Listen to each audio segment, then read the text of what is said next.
Basically, we are having a conversation and connecting, and we are just opening this Yeah. out for observers, right? So it's like it's going to be Yeah, still us. perfect.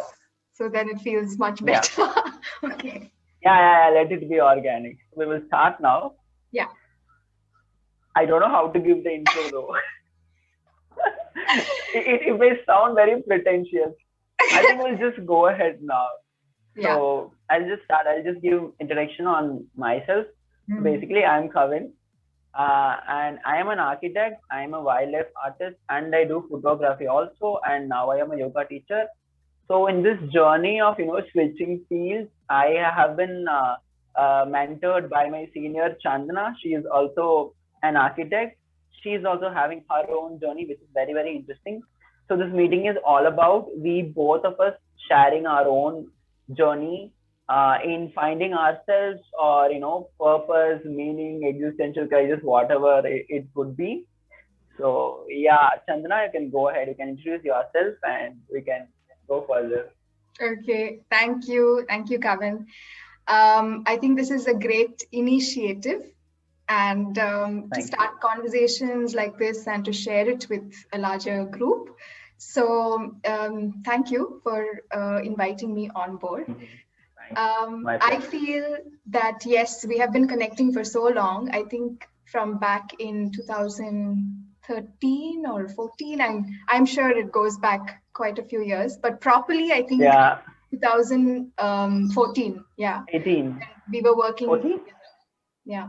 Huh, that is where, yeah.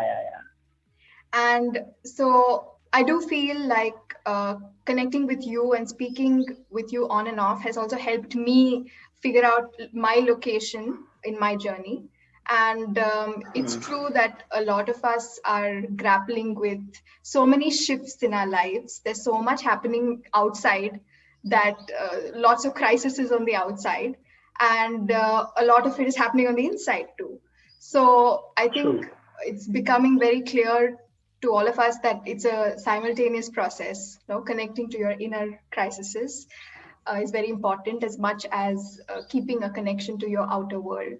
And Hmm. so I think architecture has been a very good platform. I'm sure you'd agree. Uh, Exactly, it would be exactly. nice to hear why you were drawn to the subject.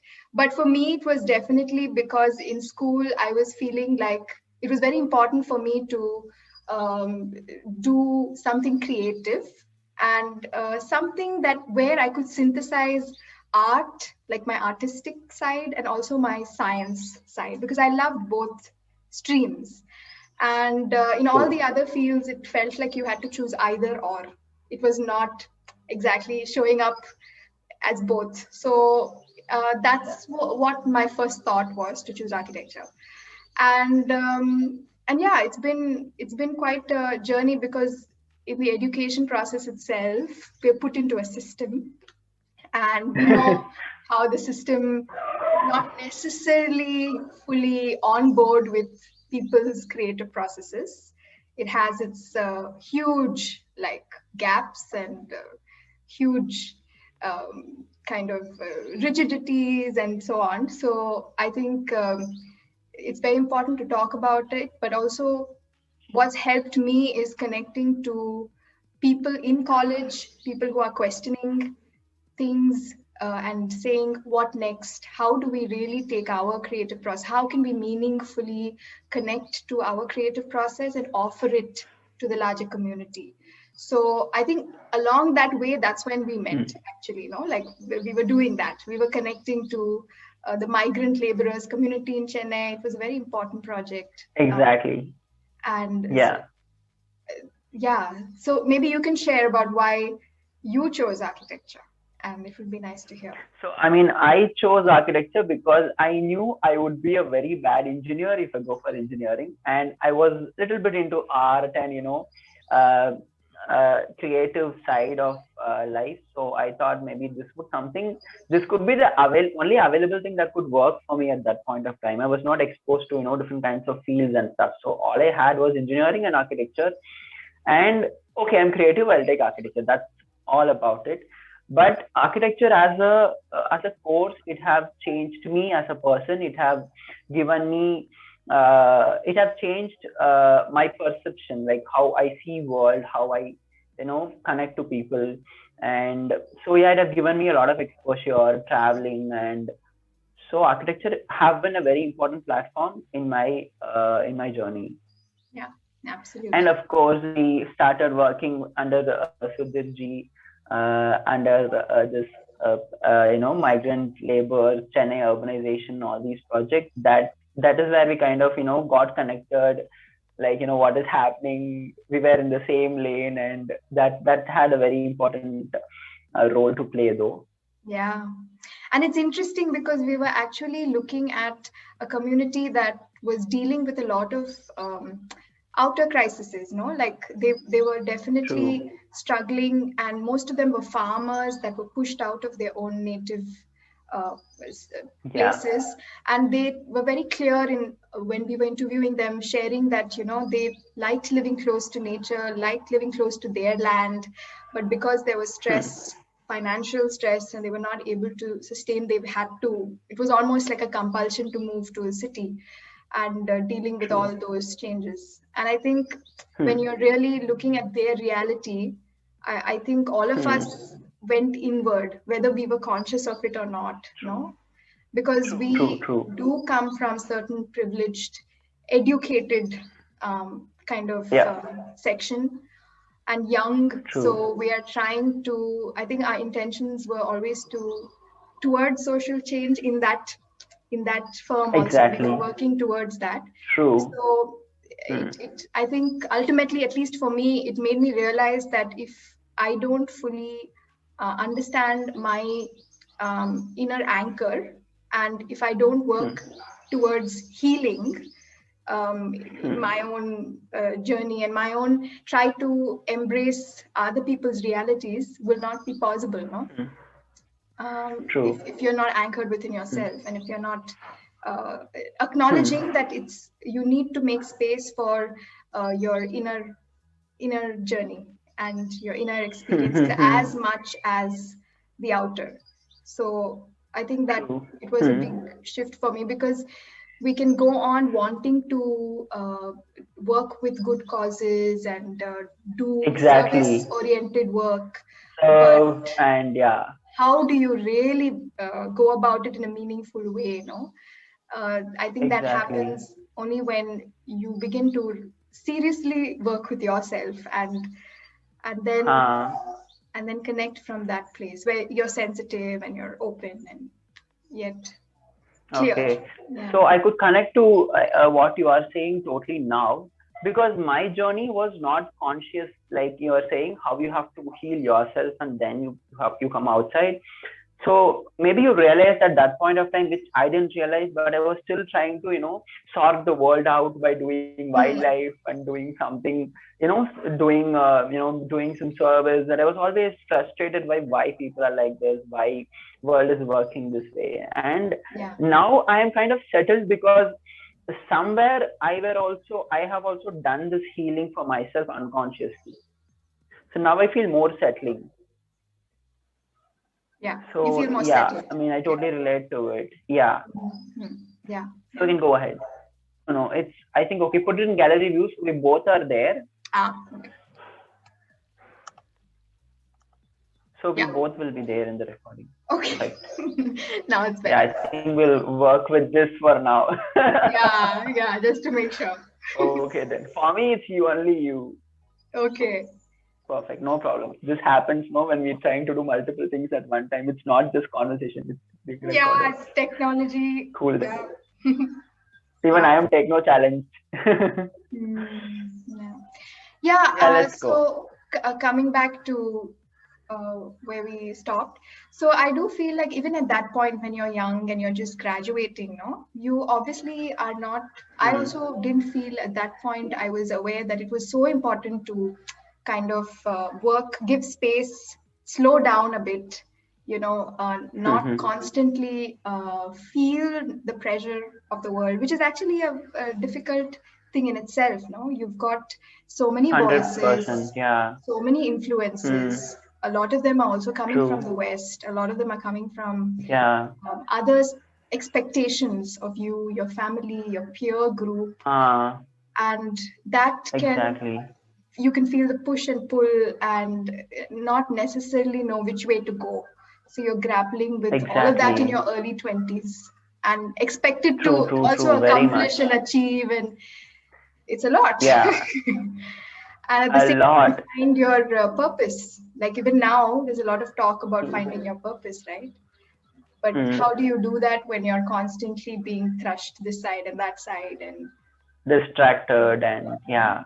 yeah, I could so totally relate to it because even in my journey, this is what happened to me. I have had, first of all, till 23, I have been, I mean, we, most of us, who have made it to Anna University, which means we are one of those, we have been accomplishing things till then. So after coming out of Anna University, uh, till then we were those accomplishing kids, and, all the neighborhood, like, look at Kavin, look at Chandana, be like them and stuff. But once if you come out and you see the scene is changing, like, you are not able to cope up to the expectation, and you are trying to figure out things by yourself, yeah, doing things for yourself.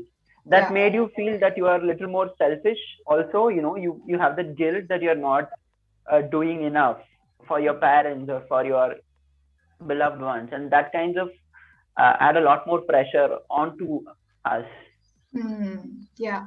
I think that's important what you're saying, because the definition of achieving and success, like you're Huh. saying, going into a college like Anna, which is well reputed, it has a long history, all that is kind of Yeah. going into a certain image, right? In our own Yeah. mind, the way society holds that institute. And Huh. also like when we have done well in school, there's a certain kind of I think that itself made me question, like after I came to college, that in itself, what have I really done well at? Like, is it really? Yeah. And I think even when I was in school, I was feeling like, yes, I there were certain things you can do to get those grades and Huh. to satisfy these requirements, these expectations. Yeah. And a lot Yeah. of it had to do with setting time out to connect with that material, the course material. And I think some of us who are gifted in the memory department and who can grasp intellectually, it's very easy True. actually, because that the Yeah. knowledge is not really the tests or the different levels we go through. It's not really touching upon the other aspects of you. It's just that one part of you, and how that one part of you is learning new words and new concepts, and, holding it in your memory, not even how it's processing. So it's like Exactly. Yeah. you're like, why am I not being tested enough? And then you start feeling like, okay, at least we can do that amongst our peer group. So I think, like, there were some back in school also, there were some initiatives. We started our own newsletter. Like when we were in ninth standard, we decided that Huh? we'll uh, we'll just kind of collect all information of science and all things that we were interested in, and start circulating in Mm-hmm. our school. We were very young, so three of us collaborated to do this, and things like this, because you Huh? feel like the system is not like it can become very dry, if you only want to follow that. Hmm. You have to keep Hmm. reinventing, keep Yeah. connecting, collaborating, and all that. So I think as Hmm. early as, for me, that experience of doing simple things like even culturals and, like these art, Hmm. like even composing a dance together and song and all that Yeah. in school, those are Yeah. the times when you feel Hmm. like, hey, the possibilities can be more than sitting Hmm. and only doing these things like exams and intellectual learning and all that. Yeah. Yeah. Yeah. True. True. So yeah, and I think that for us carries on to college. It becomes a little bit more Hmm. stronger, the need, because we're actually coming into architecture wanting to connect to that creative process, no? Wanting to, Yeah. But we were unfortunately kind of set off from that creative process. Even for me, it's the same thing. I kind of draw things, but in my architecture college, I have never done any good painting, or I did not explore things much. So all these things, the painting thing and traveling, I started doing outside after coming out of agriculture, because there was a lot of pressure there also. There are better painters. Whenever I think about painting, I knew there are better painters and better creators in the college. So I kind of just judge myself and not do any sort of painting.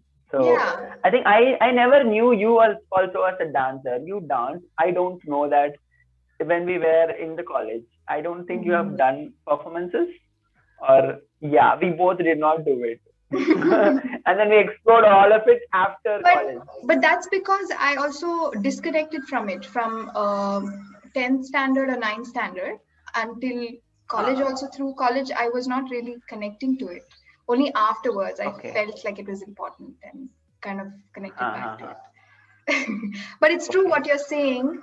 I think you sometimes internalize external, the way the world is, like you're constantly seeing images of, say, accomplished artists, what they are creating.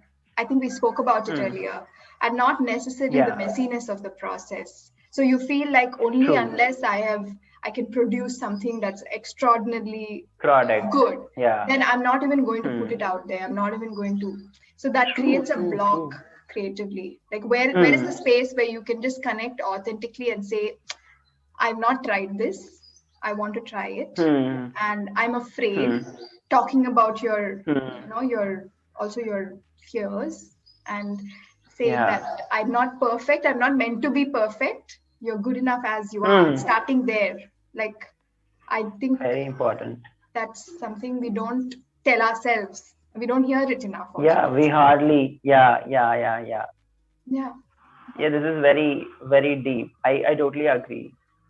And it takes a lot to tell yourself that it's okay if you do a messy painting. It's okay even if the process is messy. We are constantly being hard on ourselves. I think we all do to ourselves. Yeah. And that is what is stopping us from actually doing things that we like to do.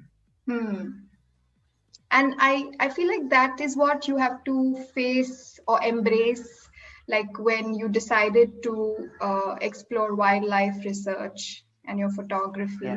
There was a need for you to make certain changes in your perspective, face all that. Like sometimes we are also expected to be defined by one profession and one thing, like right from your start of your education in college till like for life. And that is something that is also certainly like also, for us if it sits in fully, because there are certain things of the practice you don't agree, there are certain things that you do connect with, but there are other parts of you also that need to be given time and space. What were you saying?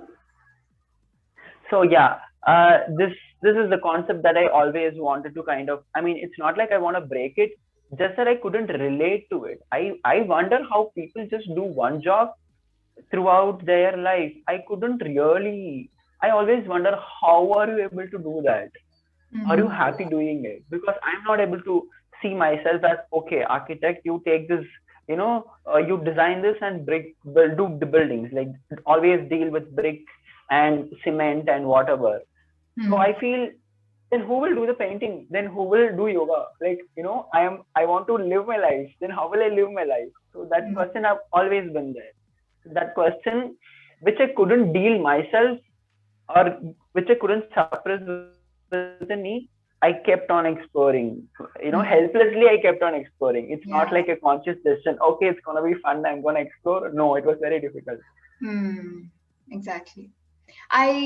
I also have a sensing that it could be generationally, there are different things, like I feel like there is a certain restlessness that has come into our generation naturally, because there is also I certainly felt disconnected, even though I was being exposed to so much and I had so many things that I could access information wise and with people. I still felt like it wasn't helping me connect deeply with my own context or my own community in a fuller way. True. So I felt like there was some gap, and then that's why also like when social media has come, it came into my life when I was 14, actually even before. I think it was that Orkut hi-fi time came when we were 13, something, 13, 14. So it certainly put a lot of attention, like a peer group. There's a lot of attention that goes into that space, and you're like, how do you now deal with that? And then you're curating how you can show up in the world, and a lot of your attention and energy is going into creating these images, and not and sometimes it can take you away, right? It's as simple as you are just going away from your acknowledging the fullness of your own, like the ups and downs, not only the highs, not only the fun parts of your journey, but really fully.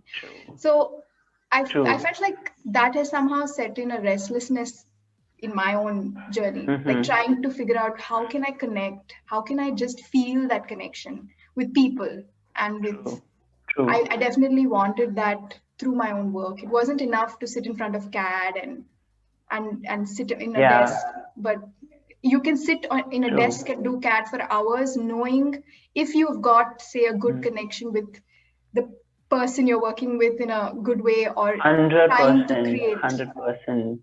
an environment. Yeah. Exactly. So this disconnect is something that is very, very important to discuss, because even when we do architecture works in the office, I was very demotivated to do it because I don't know who the client is at first place. I don't know what he wants. And there is no kind of connection with people that is happening. It's like you're just sitting with your laptop and trying to do something without anything experiential going into yourself. Yeah. So that is creating an emptiness also. Yeah. Absolutely. And for a very long period of time, I was also seeking someone like a guru. Like, I've been, looking for someone who also feels like me, who also feels that architecture is not about just building buildings, who also do that process in their life, who have been trying something like that. And I really couldn't find someone. I know my friends who are not very happy doing what they are doing, but they are able to stick to it, which is great, which I couldn't do. Yeah. But this connection is something that is very important to discuss. Yeah, go ahead. Yeah.